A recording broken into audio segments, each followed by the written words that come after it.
எத்தனை டாக்டர்ஸ் சொன்னாங்க, சாராளே உன் கற்பம் செத்து போயிட்டு இனிமே அதுல புழு கூட முளைக்கிறதுக்கு வாய்ப்பு இல்ல.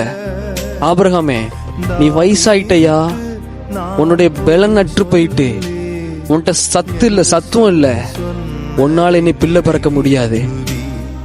எத்தனை டாக்டர்ஸ் சொன்னாங்க, எத்தனை மெடிக்கல் டெஸ்ட் டெஸ்டட், எத்தனை முறை நீங்க முயற்சி பண்ணி தோல்வியில முடிஞ்சிருக்கு தேவஜனமே.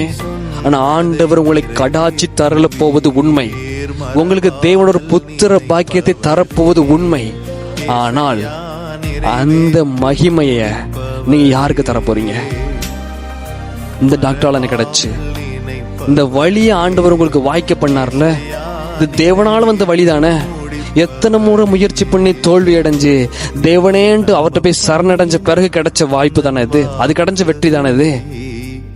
ஆண்டவர் இல்லாதவங்களுக்கு தரப்போகிறார். அப்படி கொடுத்தார் அப்படின்னா நீங்க யாருக்கு அந்த கணத்தை கொடுக்க போறீங்க தேவஜனமே? No one can handle the presence of God. அந்த மகிமையும் அந்த கணத்தையும் எந்த மனிதர்களாலையும் தக்க வைக்க கொள்ள முடியாது. எந்த தேவதூதர்களாலும் அதை தாங்க முடியாது. Only the mighty God of Jesus Christ only handle. இயேசுவால மாத்திரம் தான் அந்த மகிமையை அவரால் தாங்க முடியும். அவர் மாத்திரம் அதுக்கு பாத்திரர்.